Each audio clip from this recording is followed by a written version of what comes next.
Heyo, you're listening to EDGE Coach Quip, featuring our very own EDGE coaches and community, dropping knowledge nuggets to fuel your day. Hi, everybody. Welcome to the first video edition of Coach Quip. We are back. We've got a new format for you. You're seeing double, Yes. as in you get two of us, especially this week. We are going to be covering a topic every Coach Quip. That part stays the same, but we're going to give you a true quip in the beginning. That means 1, 2, 5 minutes. And then we're going to go long. So those bonus miles, extra miles, we're going to deep dive into whatever our topic is. Give you a little bit more information if you are interested. So you have options. You can cut it at that 5, say, I got my inspiration, and go on with the rest of your day. Or you can be in it for the long haul and get those extra tidbits. probably some storytelling going on on those bonus miles too. Probably some real life, real action stories. So what is our topic for today? So we know that starting is hard, right? Doing new things or things again, restarting, starting, it all takes energy. So we know that you guys have barriers to getting started, and we want to talk about how to overcome them. Because I have them, you have them.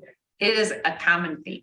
Yeah, definitely. I think I've definitely felt it recently after being injured, that sort of come back and climb and getting back to where I was or where I thought I should be was really difficult. So I think this is applicable for people who are just starting their fitness journey, but also for people who are coming back from injury, who took some time off, who overdid it during the holiday season. There's a variety of folks that this will be applicable to. So, all right, biggest barriers. Let's talk about it. I think the biggest barrier that I see for a lot of my athletes is trying to tackle too many changes at once. And this can be for people who I've been coaching for a long time, who want to make changes, who want to tackle their diet and cut out alcohol and drop sugar and also increase their mileage, add in strength training, aspirations to do yoga and Pilates. I mean, doing all of the things that they know would potentially make them better, but is just a recipe for disaster all at once. I totally agree. I think that it's great, right? When athletes have that aspiration to make themselves better, but it's almost by trying to do everything at once, they're setting themselves up, ultimately to either be stressed out by it or to fail. I don't know. I have very few examples of where that works, to try to click all of the check boxes all at once. Mm-hmm. Rather, breaking it down and trying to start in smaller, more intentional chunks and take those really as the wins is a much smoother start, and they can be additive. I know that Atomic Habits by James Clear, I feel like we come up with that book quite a lot. It's a great read. I used to think it was Adam, like Adam Bomb, like huge habit. And it's in fact like Adam's smallest unit habit, which makes it a lot more digestible. And that's part of why the book is such a great, actionable, fast read. Mm-hmm. And I think taking that same mentality of starting small and like stacking them intentionally over time is a much more productive use of your time and your habits. Yeah, I think we've talked about habit stacking in past episodes. So something like if you wanted to do some hip mobility exercises, doing that while you're brushing your teeth, Yep. right? You're going to brush your teeth every day, no matter what. Adding on your new intended habit to something that you know that you're going to do. Great strategy for overcoming that. But I think the biggest thing is just picking 1 or 2 things to do to start, as opposed to trying to tackle the whole list, right? How do you eat an elephant? One bite at a time. Right. One bite at a time.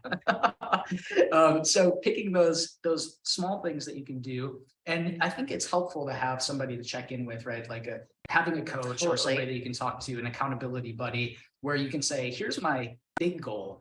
Where do I start? What are the few things that I can do to get the ball rolling? Because I think that's a big thing, is that when we try to do all of the habits at once, we get so overwhelmed with the amount of change, and maybe even sometimes the physical changes that are happening. Like if you bump up your mileage, cut out sweets, change your diet completely. You're going to be a monster, right? You're going to be a terrible person to be around. You're going to have no energy. You're going to be exhausted because each of those things is taking a toll. So what is the first step that you can take to build the momentum then so that you can keep those changes happening? And I think that's really the way to overcome those barriers, is literally just taking that first step and making it something that you know that you can do to collect those smaller wins. Yeah, and I love that imagery of the ball rolling, right? It's not like you're throwing out a pitch, right?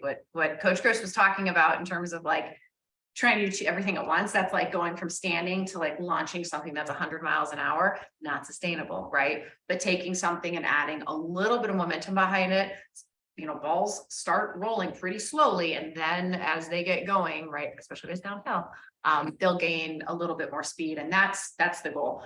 Accountability buddy is awesome. My other one I'm going to put on there is to have a timeline. In terms of like when to check in with yourself of, am I doing these, things? I have an athlete right now that came off of having 2 kids and wanted to restart and had her knee kind of blow up out of nowhere. And she's like, oh my gosh, I was going to do like a half marathon training program, but I don't have it in me to try something so big. So she came up for 3 goals in the month of January, and they were to drink 100 ounces or more of fluids, to not drink alcohol, and she's never done dry January before, and also to increase her amount of protein. So 3 things that would really stack to make herself a healthier person. She's incredibly happy and really successful right now. On the last day of the month, I will tell you that part of her February is going to be working out 3 times a week, and she started on that last week. So because she had kind of the calm heart and mind, she was able to even kind of ease into her new habits for the next month too. So I love that month or week chunk at a time. Yeah, and I think the reason that works specifically is that's a combination of taking things away, but also adding things that you like or that you need, right? And I think that's how you get those small wins to build momentum is we all have to drink water, right? So you have to drink water anyway. So add a little bit more, drink a little bit more. You eat protein already. So increase the protein that you're eating, as opposed to focusing on totally eliminating and cutting out the bad. I love that. Right? Because when we feel like we can't have something, or we're depriving ourselves of something, that is a barrier for us to accomplish our goals as well. I love that. It's like a little bit more, a little bit less versus a hard stop. Yeah. Okay. So that is your quip, the small portion of this Coach Quip episode. Biggest barrier for creating change is doing too many things at once. Our advice is to tackle it bit by bit, take on small things, make a timeline, and did I miss anything? Accountability. Yep. If you're interested in going deeper on this topic, stick around. We've got 4 more. 4 more.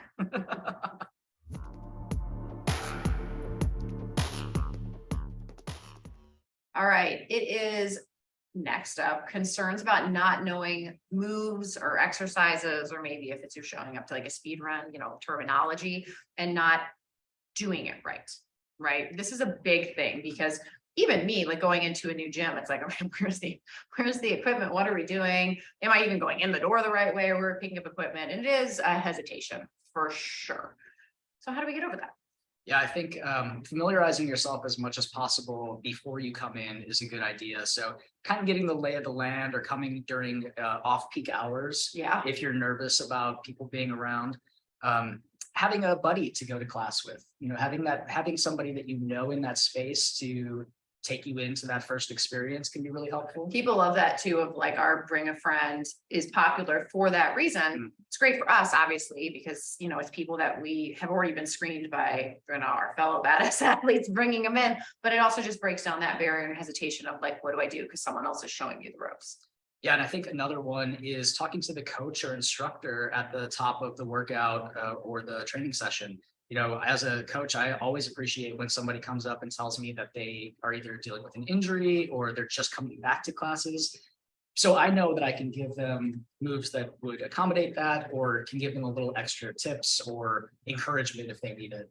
I think that's really helpful. A piece of that is just showing up a few minutes early, right? So I am notorious for like coming in like a tornado, because I'm booked like minute to minute.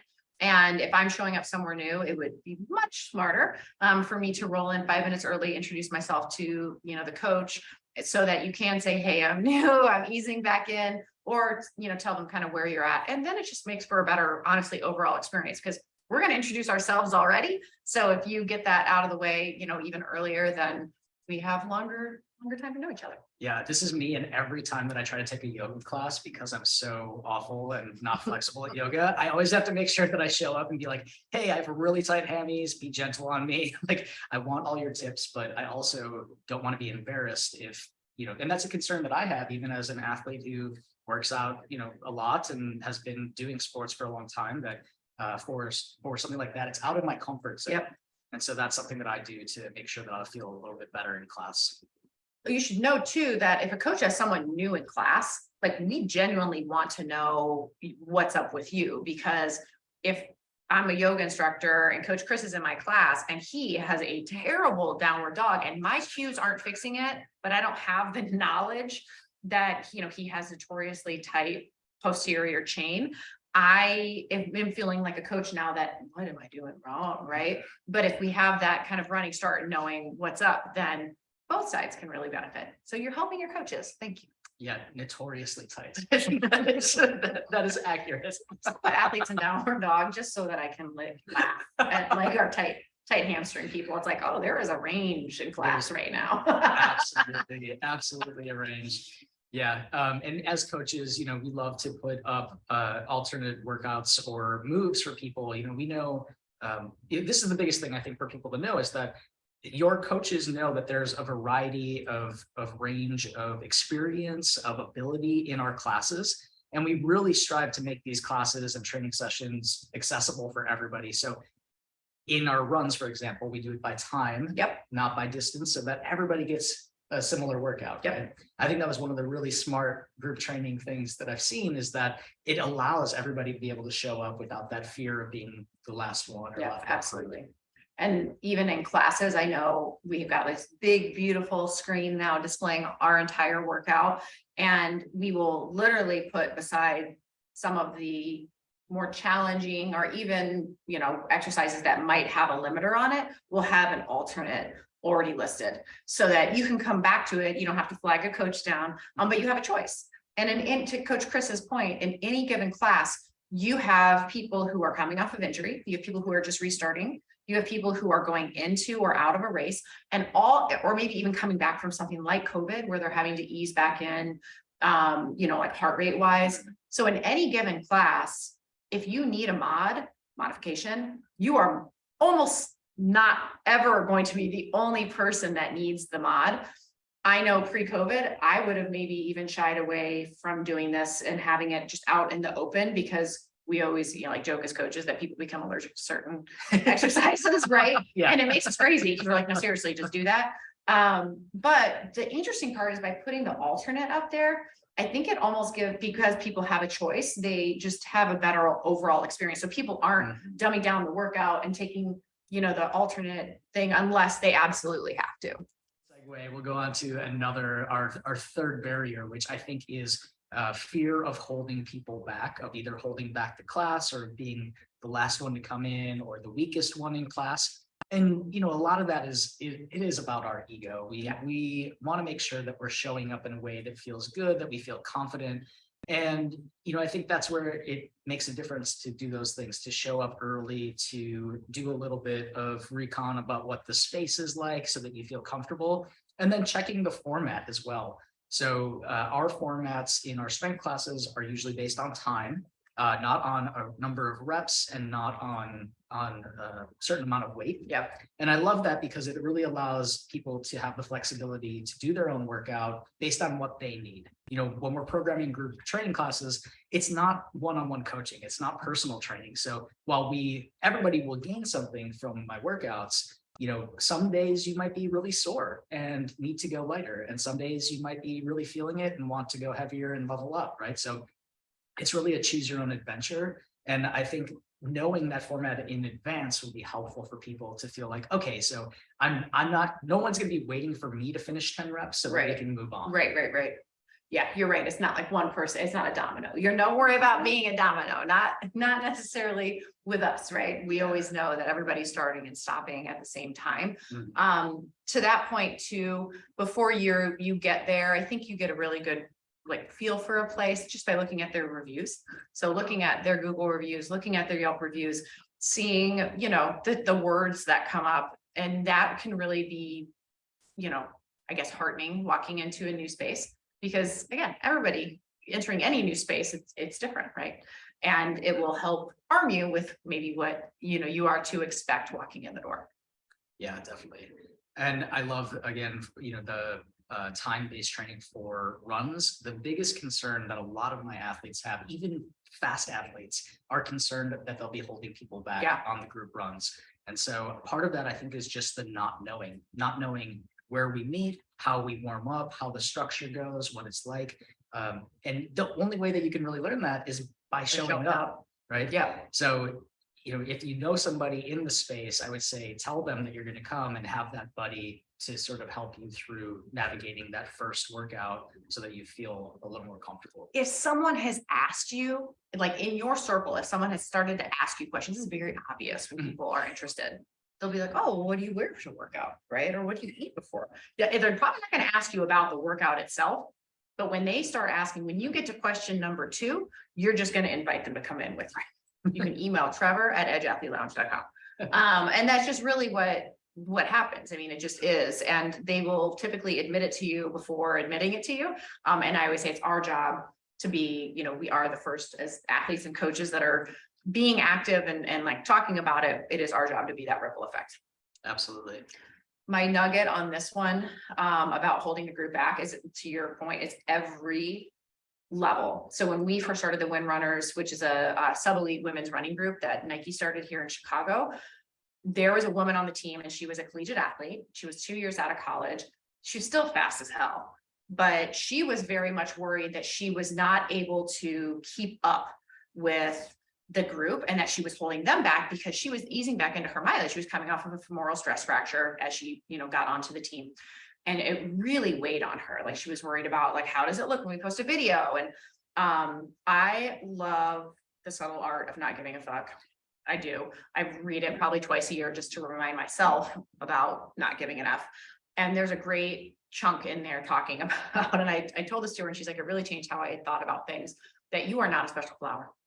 Like, we are so worried about coming in last, how it might affect other people. We are all equal.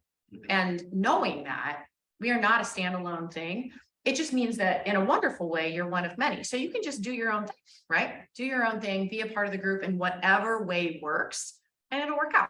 Because I'm not a special flower. Yeah. You're not a special flower, right? So nobody cares. Just show up and do the work. Yeah, I love that. And I think what we often forget is that people do want us there. Yeah. It's people want the community, they want the friendship, they want the inspiration of having other people around.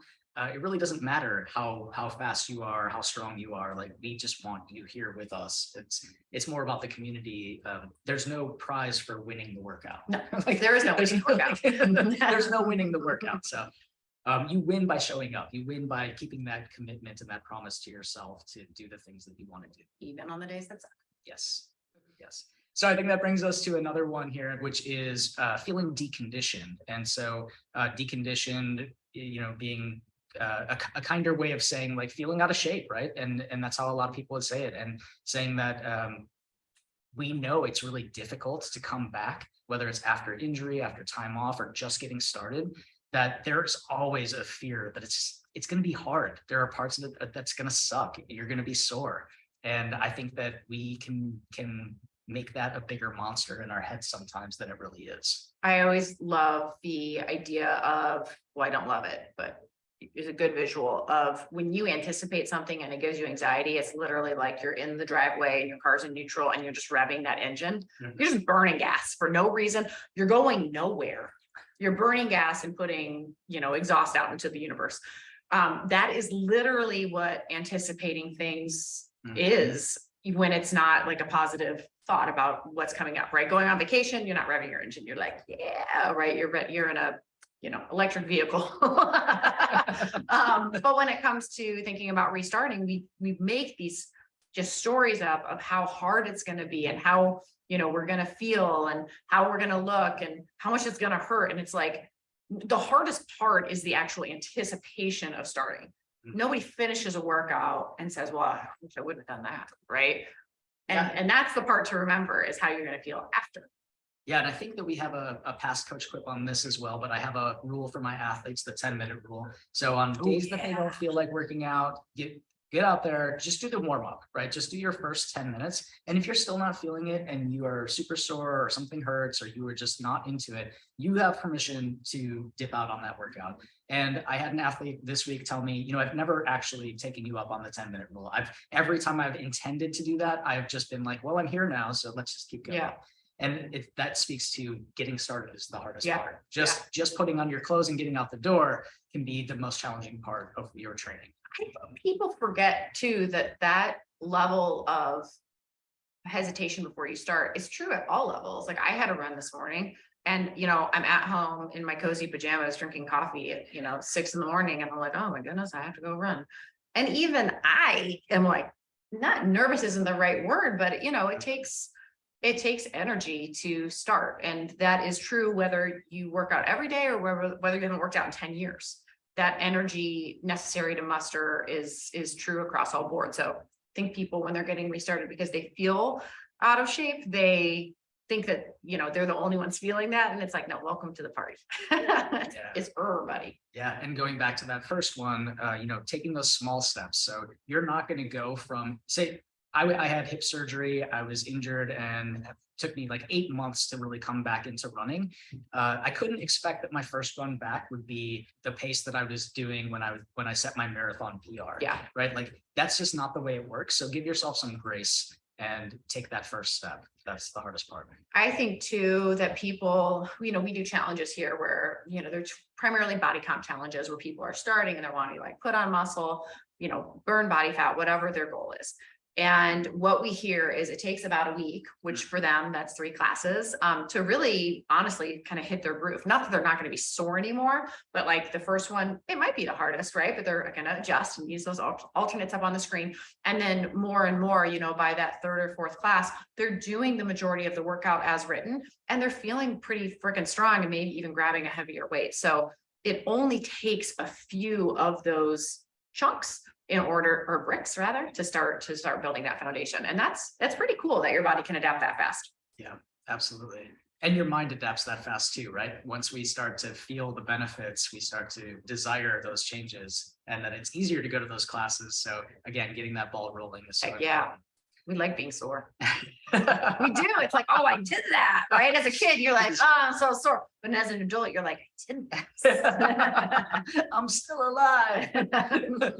All right, we've got one more additional barrier that we think is one of the biggest ones for folks, and that would be feeling like you don't belong. So feeling a lack of connection or lack of community in certain spaces. And this really just speaks to the importance of representation and when you said reading the reviews, I thought of this one because reading the reviews can be so helpful to see how they talk about community. Yeah. And it's one of the reasons why I love EDGE is that the focus is so much on community, and the community supports that. It's not just talk. It's like people truly are a community here. But it is important to see representation of yourself, and we can often feel like we don't belong if we're not seeing athletes like us in those spaces. So, and on the other hand, like I know from personal experience, I don't see athletes like myself in certain spaces, but I want other people to. Yeah. So it always takes a brave individual to be that first person to kind of break into that group. But, that can really create a lot of opportunities for other athletes. And I think as well, I say this over and over, of the last 3 years have been terrible for small businesses, particularly gyms. But one of the things that's really come out of the last 3 years is businesses that have stood up for, rights and activism, that it made our voice very clear. And I feel very strongly that our culture has never been stronger and our community has never been stronger. And we speak up for what we believe in and find the businesses that do exactly that. I know that we have, people that have come, athletes that have come through to us through Chris, because they follow Chris online and they're like, oh, he goes to EDGE. That must be like a safe space where we can, be ourselves and be the athlete that we want to be and be accepted. And I encourage you, wherever you end up, whether it's, for working out or, coming up with a new book club or whatever it is, find those places and rock them, and then create more of them. Absolutely. Yep. All right. We got 5. How should we wrap this thing up? Let's recap them. First up, trying to do too many changes at once. Don't do that. Chunk it up. It'll make it easier. Yeah. Second, concerns about not knowing moves or not doing it right. Make sure that you give yourself a little bit of time, check the lay of the land before you go in, and speak to your instructor before you start. Number 3, concerns about holding the group back or coming in last. Know the format. Do a little bit of research ahead of time, or maybe even show up early and talk to the coach, and choose the formats that are going to make you feel comfortable upon entering. Yep. Number 4, feeling deconditioned and being worried about what it's going to be like to start. This one, the only solution is to just start. You just have to take the step and you'll realize that it's not as bad as you're making it out to be. All right. And then last, but certainly not least, is lack of belonging or feeling like you belong, lack of representation. Find the places that you feel safest in and start there. And then it's your job to inspire others to do the same. Yep. So that is our first video episode of Coach Quip with our bonus miles. We hope you enjoyed it. Stick around for more episodes coming in the future. Lots of nuggets coming at you. Later. Thanks for listening to Coach Quip. Original music performed by Ment. Follow us online on Instagram, Facebook, and Twitter at EDGE Athlete Lounge. Our podcast lives in the blog section of our website. Don't forget to subscribe, rate, and review this podcast, and you can check out the show notes for additional ways to contact us. Ready, set, onward we go.